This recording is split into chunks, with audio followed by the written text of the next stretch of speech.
September 18th, 1943, 10:42 a.m. Somewhere outside Pittsburgh, Pennsylvania.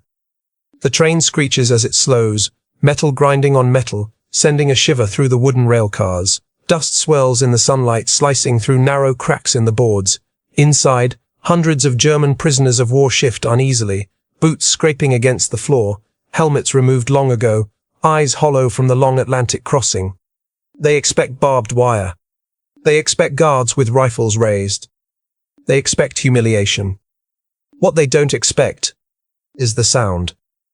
A low, rhythmic thunder, steady, endless, mechanical, rolling across the valley like a beating metallic heart. Some of the men tense instinctively. Gefreiter Erich Bauer presses his ear to the wall. "Artillery?" he mutters. Lieutenant Karl Weber shakes his head. Too constant, too smooth. Another slam of steel on steel echoes through the countryside, followed by the shrill hiss of compressed air. Whatever it is, it's enormous. The door unlocks. Sunlight bursts in. American MPs stand outside, relaxed but alert, helmets tipped back, rifles cradled casually. Not the hardened frontline troops the Germans were expecting. These soldiers look like they could be working in a post office back home. Fatigues slightly loose, boots dusty, not polished. Weber stares at them with disbelief. "These are guards," he whispers. The Americans gesture for the men to unload. No shouting, no dogs, no cruelty, just quiet efficiency, something already unsettling to men who spent years being told Americans were undisciplined, weak, untrained. But the real shock hasn't come yet. As the POWs line up, the ground vibrates beneath their feet again. Another rhythmic thump, thump, thump, thump rolls across the valley. Erich frowns. "What is this place?" A sergeant overhears him. The American smirks, jerking a thumb toward the smoke rising in the distance. "Steel mill," he says simply. "You'll see." The Germans exchange looks. A steel mill? They picture gruff men in heavy boots, suit-covered veterans of labor, strong, experienced, hard-edged like crop workers back home. But as the column marches closer, the image begins to fracture. The first thing they see is the scale. A factory so massive it seems to swallow the horizon. Chimneys belching smoke, conveyor belts stretching across open yards, hundreds, maybe thousands of workers moving with precision. Then they see who is working. Erich stops mid-step. His jaw slackens. That cannot be. At the assembly line, welding sparks fly in a white shower of light. Metal plates slam together. Rivet guns hammer in rapid bursts. And the hands controlling all of it are not soldiers. And not men. Not hardened workers.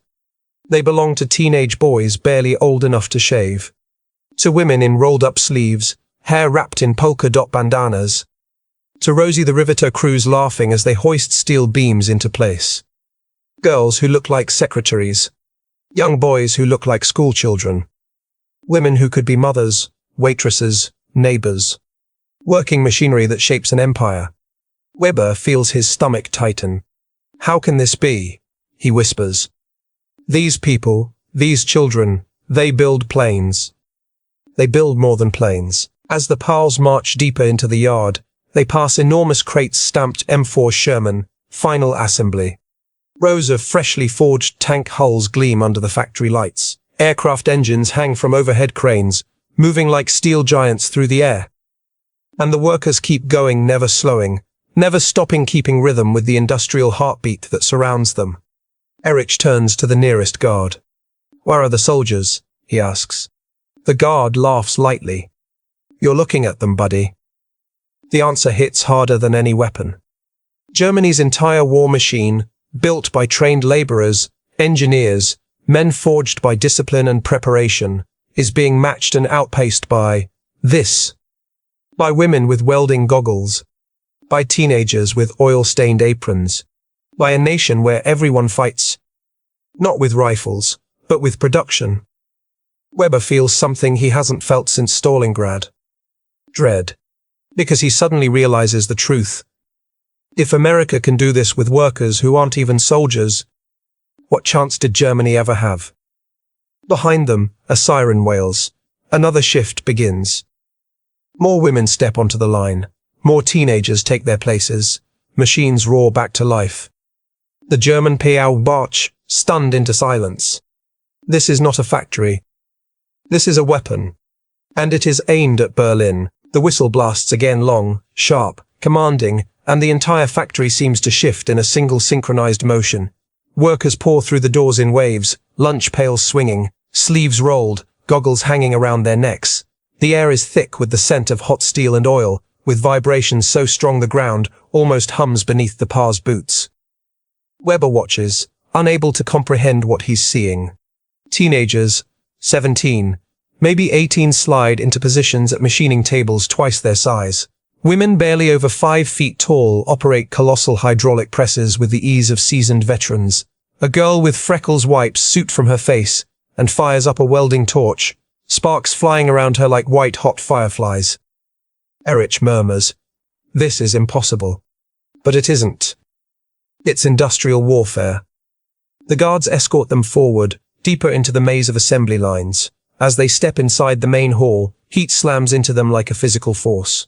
The ceiling stretches so high it vanishes into shadows. Conveyor belts rattle overhead. Engines roar. Molten metal glows in crucibles. And none of it, absolutely none of it, is being run by the army.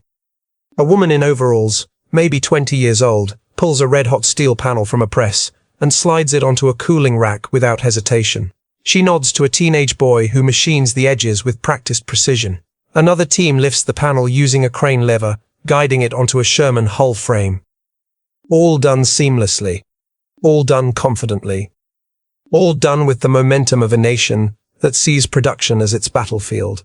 Weber feels his chest tighten. Back home, German factories rely on skilled laborers who train for years. Strict hierarchies, rigid discipline, everything dictated by military efficiency. But here, the efficiency seems to flow not imposed from above, but rising naturally from workers who believe in the cause. He whispers to himself, how do they know what to do? An MP overhears and grins. They're Americans, he says. We figure things out pretty quick. Eric scowls, but he cannot deny the truth. The rhythm inside this factory is almost musical work, movement, machinery, laughter, orders all, blending into a single industrial symphony. Suddenly, a deafening crash echoes across the hall. A massive steel plate slips off a crane hook and slams into the concrete. Sparks scatter, dust rises, workers freeze. Weber tenses. In a German factory, someone would be screamed at, punished, written up, maybe worse. But here, a supervisor jogs over, not shouting, not furious. You okay? She asks the crane operator, a teenage girl who looks barely 16. The girl nods, flustered. The supervisor pats her shoulder. Try again, we're still ahead of schedule. Ahead of schedule. Weber swallows hard. How can a nation be ahead of schedule while fighting a global war? Eric steps closer to a line assembling aircraft engines. A woman with rolled sleeves and grease-stained gloves adjusts piston heads with delicate precision. Her partner, a boy who looks like he should still be in school, checks measurements with a caliper. The boy glances at Erich and casually says, "Pretty neat, huh?" Erich has no answer. He remembers Berlin's propaganda broadcasts. Americans are weak, lazy, undisciplined, soft. But there is nothing soft here. The machinery moves with relentless power. Workers push themselves with pride. Every face carries determination. And then, the biggest shock yet. In the center of the hall, a new Sherman tank rolls forward on its treads, freshly painted, engine rumbling, headlights glowing. Workers cheer, slapping the hull as it passes. The tank was not built by soldiers, not by master craftsmen, not by militarized labor. It was built by women, teenagers, ordinary Americans. Eric's throat goes dry. How many do you make? He asks without thinking. The guard grins. In this factory, maybe one every 2 or 3 hours. Weber stops walking. His mind reels. One tank? Every 2 hours? The guard shrugs. Sometimes faster. Faster. Faster. Back home, even the best German factories might finish 1 tank every week, 2 at best, and that's if they had fuel, steel, and workers, which they rarely do anymore. Here, they build armor the way Germany builds bicycles. Erich turns to Weber, voice barely above a whisper. "We are not fighting an army," he says. "We are fighting a country. A country where every citizen, man, woman, child becomes part of the war machine without ever picking up a rifle. A country that doesn't need soldiers to build tanks. A country where factories roar day and night, powered by motivation instead of fear. A country that can replace what it loses." Weber looks once more at the sea of workers wielding tools with confidence. And in that moment he understands. Germany cannot win this war. Not against this. Because America's strength doesn't come from its soldiers. It comes from its people. And its people are unstoppable. The tour continues, if it can even be called a tour. The guards aren't explaining anything in detail. They don't have to. The factory speaks for itself. The deeper the POWs walk into the industrial labyrinth, the more overwhelming the reality becomes. The floor vibrates with the rhythm of machinery. Loudspeakers crackle with shift changes and safety reminders. Orderlies push carts stacked with thousands of parts, pistons, plates, gears, each one labeled, sorted, and heading toward another assembly line. Erich can't stop staring. How do they keep track of it all? He murmurs. The American sergeant overhears again. "We don't," he says with a shrug. "The system does." A system. Not officers with whips. Not foremen screaming orders. Not propaganda lectures. A system powered by organization and confidence. The Poles enter a catwalk overlooking the vast heart of the complex. The sight hits them like a blow. An entire sea of machines, presses, conveyors, cranes stretch out farther than any factory in Germany. Thousands of workers move between stations in coordinated motion, like ants in an impossibly large colony. But this colony builds destruction faster than any nation can withstand it. Weber leans against the railing, unable to speak. For a moment, he imagines Berlin's factories, cramped, dim, strained, supplies running thin, men overworked, equipment failing. Here, everything gleams, everything works, everything is abundant. A whistle blows, a buzzer sounds, another alarm rings. A supervisor calls out, "Incoming hull line."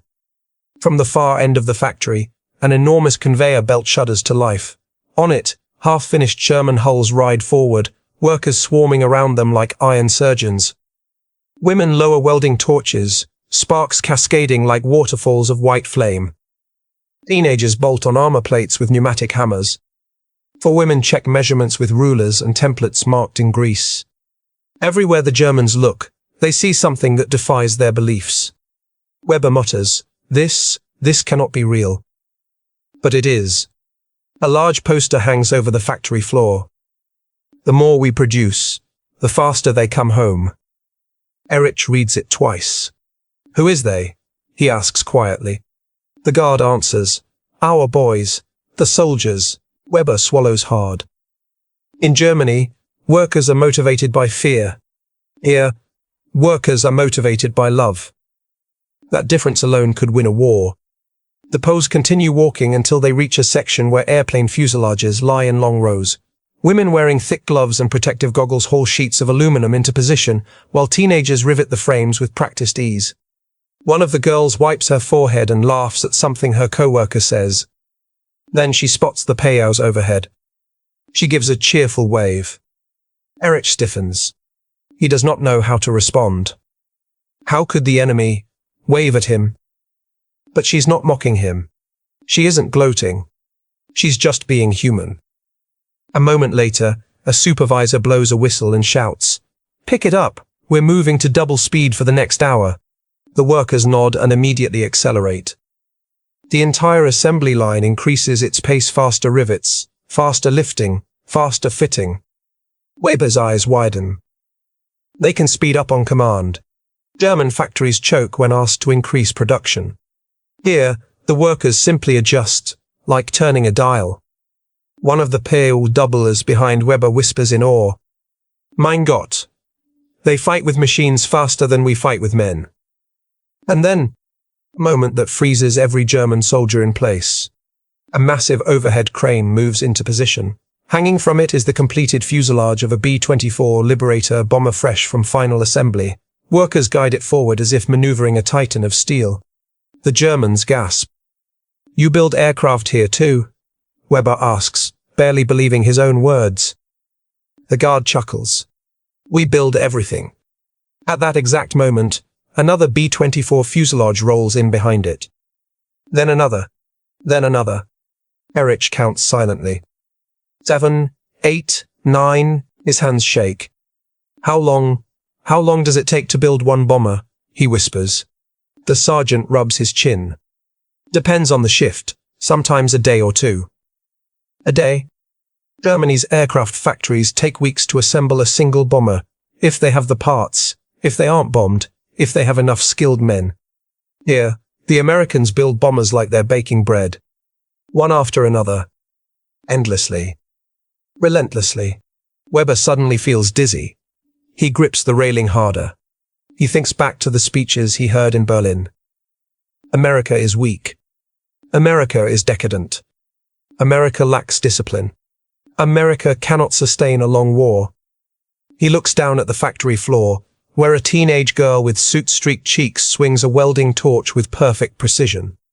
And he knows every speech was a lie. A final whistle blasts. The shift changes again. Another army, this one armed with wrenches and rivet guns, marches in to replace the first. Night will come. Sun will rise. And the machines will never stop. Not for a moment. Weber exhales shakily. This is their strength, he says quietly. It was never their soldiers. Erich looks down at the endless rows of machinery. And now we've seen it, he replies. The true battlefield. The guard taps Weber on the shoulder. Come on, he says. There's something else you need to see. The POWs step back from the railing, not knowing the next room will hit them even harder. The guard leads them through a long metal corridor, the hum of machines echoing faintly behind them. The further they walk, the quieter the world becomes, until the roar of the main factory fades into a distant heartbeat. The POWs find themselves in a second building, smaller but organized with almost military discipline. The door opens, and the shock is immediate. A vast training hall stretches before them, filled with dozens of young women and teenage boys practicing the use of machinery on mock assemblies. Some operate drill presses. Others learn rivet timing on empty steel frames. Instructors, older women with clipboards, correct their stance, their grip, their tempo. It isn't a factory. It's a school. A technical academy built directly into the war effort. Erich grips the doorway for support. They train workers, he asks, incredulous. The guard chuckles. Of course we do. Can't build a world's worth of tanks with amateurs. Weber's eyes scan the room in disbelief. Young women practice welding seams with the precision of surgeons. Teenage boys memorize engine assembly sequences from diagrams pinned on the wall. Charts show statistical goals for the week, each one marked with green check marks. Erich studies a poster. Learn fast. Build fast. Win faster. He whispers, this is an army of labor. No, the guard replies, this is America. Across the hall, two girls, maybe 17, lift a heavy gear assembly together. One laughs as they nearly drop it, then they reset their grip and successfully place it on a mount. An instructor marks their progress with a smile. Training through encouragement. Not punishment. Not fear. Germany's factories rely on obedience. America's rely on motivation. Weber watches a boy no older than 15 practicing piston alignment on a wooden mock-up. He looks up, notices the POWs, and gives them a proud grin. Proud. Not afraid. Not intimidated. The POWs look away, uncomfortable. The guard taps the wall. You know why they're so good at this? He asks. Weber remains silent. Because they want to be here. Erich frowns. No one wants to work in a factory. The sergeant laughs. You'd be surprised. Some of these kids begged for the job. Their dads and brothers are fighting overseas. They see this as their fight. Weber exhales slowly. The factory isn't powered by force. It's powered by belief. A belief that every rivet helps end the war. That every completed engine saves a life. That every Sherman or B-24 pushes America closer to victory. It's an idea Germany never understood. The guard waves them down another hallway. We're not done yet.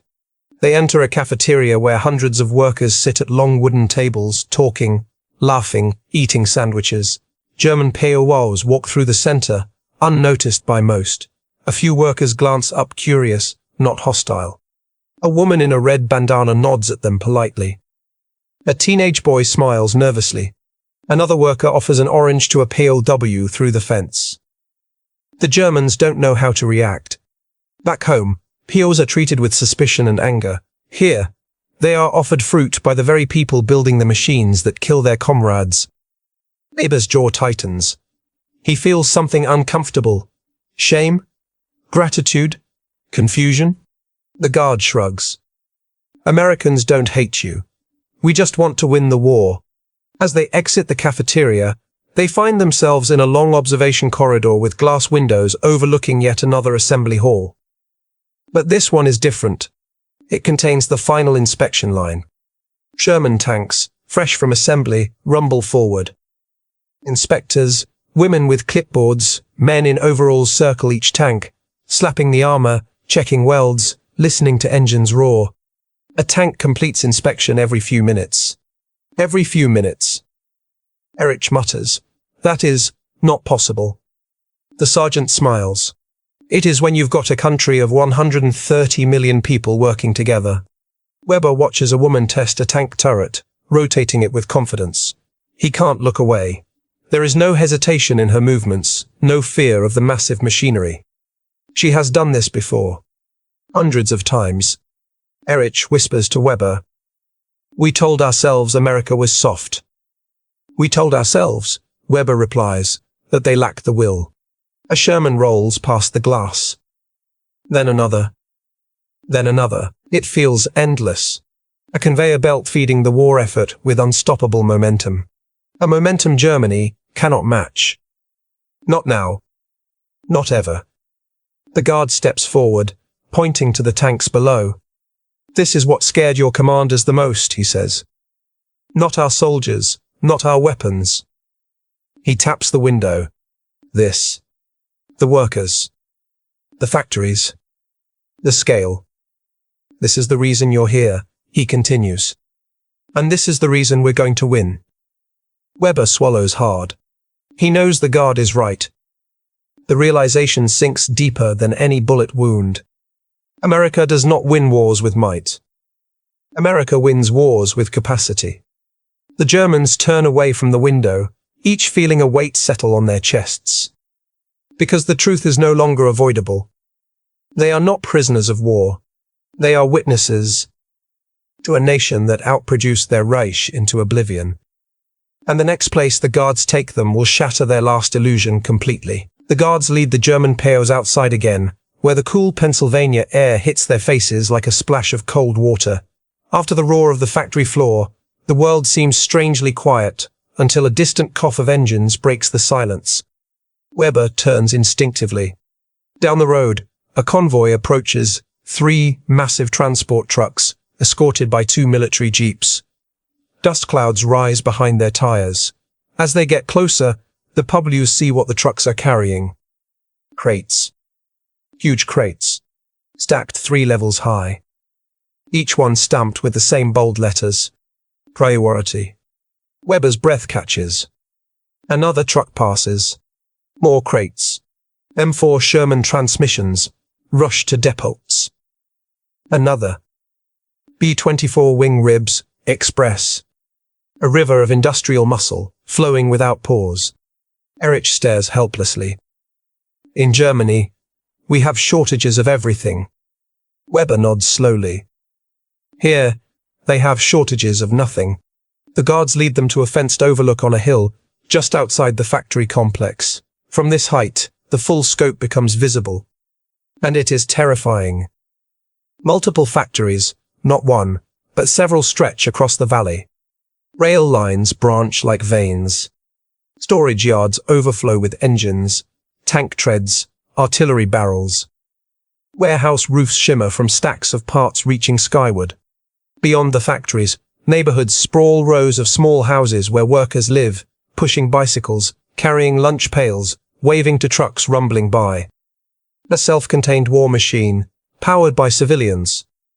Eric touches the chain-link fence, his fingers trembling. This is bigger than all our factories in Essen.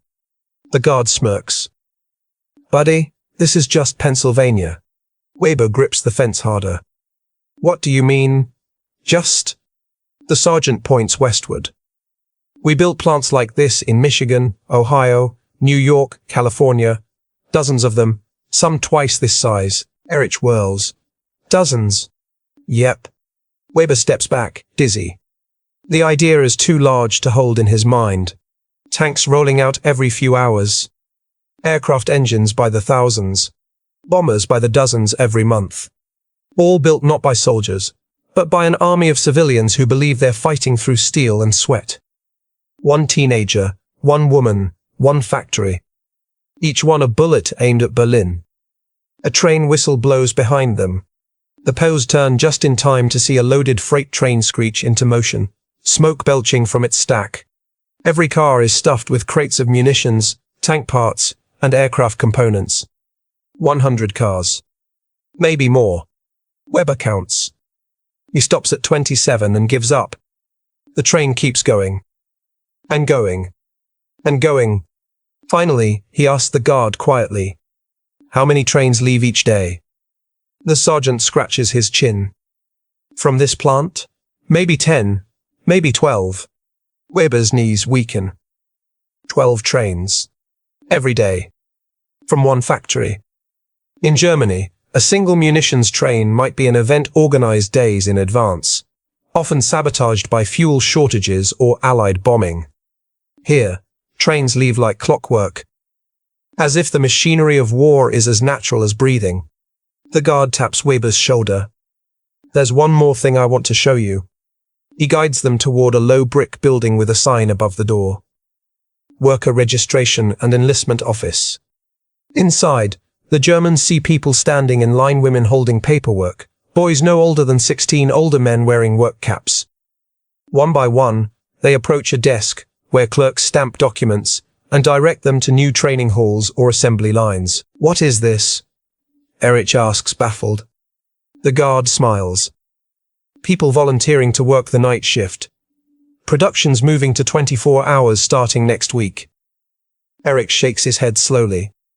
"In Germany, people hide from work assignments." "Yeah," the sergeant replies. "Here they sign up for it."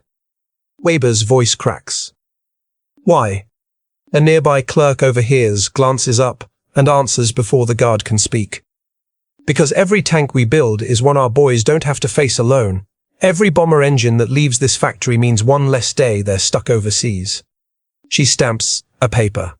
Another volunteer steps forward. Another signature. Another worker added to the war machine. Eric looks at Weber, eyes wide. "They're not forced by the state, they choose this." Weber nods slowly. "That is why we cannot defeat them." A rumble fills the air as another completed Sherman tank is driven out of the finishing building, treads clanking, engine roaring, a newborn beast ready for war. People passing by cheer casually, as though this is as normal as the sun rising. Weber feels sick, not from fear, but from understanding. All his life, he was told America was weak, unfocused, lazy, soft, unfit for serious war. But here, he sees the truth. America fights its wars with factories, with optimism, with unity, with civilians acting like soldiers. And Germany fights alone. The guard gestures for the POWs to follow him toward the final building. "Come on," he says. "You haven't even seen the most important part yet." Weber freezes. More important than this. What could possibly be more devastating than what they have already witnessed?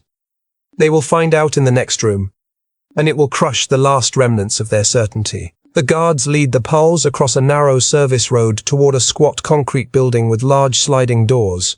There's no sign above it, no markings, no hint of what lies inside. Yet the air around it vibrates faintly like distant thunder trapped behind walls. A foreman swings the doors open. Heat blasts out. Light spills across the floor. And the Germans step into the beating heart of American industrial might. Inside is a vast testing hall and arena where America proves what it builds. On the far end, a brand new Sherman tank sits chained to a steel platform. Its engine roars at full throttle, echoing across the chamber like a living beast.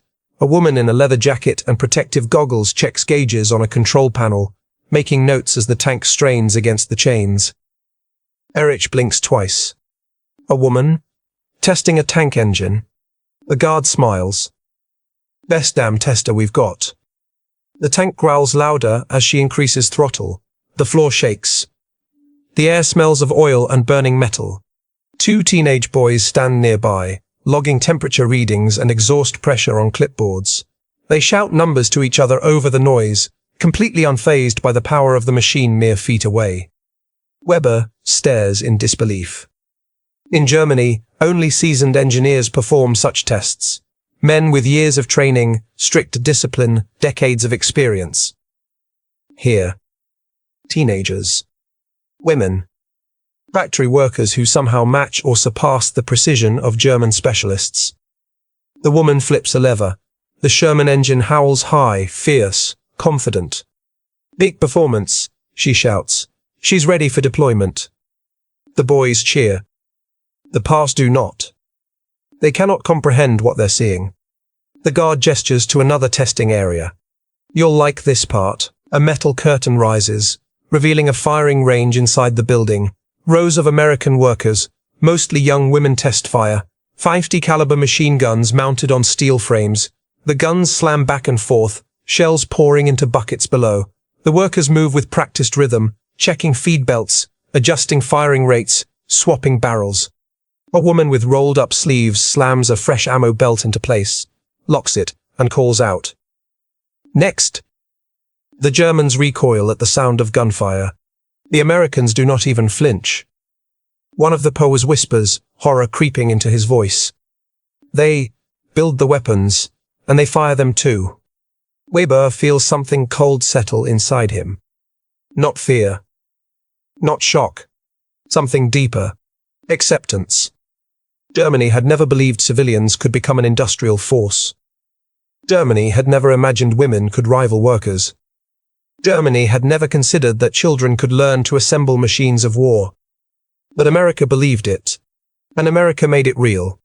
A sharp whistle blows. Workers shut down the guns, clear the belts, and document test results. Everything done by the book. Efficient, calm, backed by pride rather than fear. The guard waves the POWs toward the final corridor. Last stop, he says. They follow in near silence, each step heavier than the last. The hallway opens into a wide logistics bay, with dozens of massive wooden crates ready for transport. Stenciled markings on the side read, Europe, urgent. Pacific, airmail priority. Deploy immediately. Forklifts buzz around. Workers shout directions. Trucks reverse into loading docks. Every movement seamless. Every minute used. Weber looks at the sheer volume of packed machinery, engines, weapons, vehicle parts, far more than a single battlefield could ever consume. How often do you ship all this? He asks softly. The sergeant answers without hesitation. Every day. Erich grips a crate for support. Every day. A machine so enormous, so tireless, so impossibly productive. It makes Germany's war effort look like a child's workshop. The final realization hits all of them at once. This is not a nation struggling to keep up. This is not a nation stretched thin by war. This is a nation accelerating. A nation increasing speed. Increasing efficiency. Increasing output.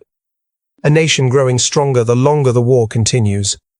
Weber presses his forehead against the crate, unable to lift his head. His voice is barely audible. We were told America was soft, disorganized, incapable of real war. The guard shrugs gently. We're not perfect, but we don't quit. A horn blares. Another shift arrives, hundreds of new workers marching in, lunch pails swinging, conversation light, morale high. They look energized, not exhausted, motivated, not intimidated. Erich watches them file past. His voice cracks. They're happy. The sergeant replies. They're winning. The Germans stand in silence as another convoy of trucks rolls out, engines rumbling, dust swirling in their wake. Each truck carries pieces of a war Germany can no longer fight. Each crate another nail in the coffin of their fading ambitions.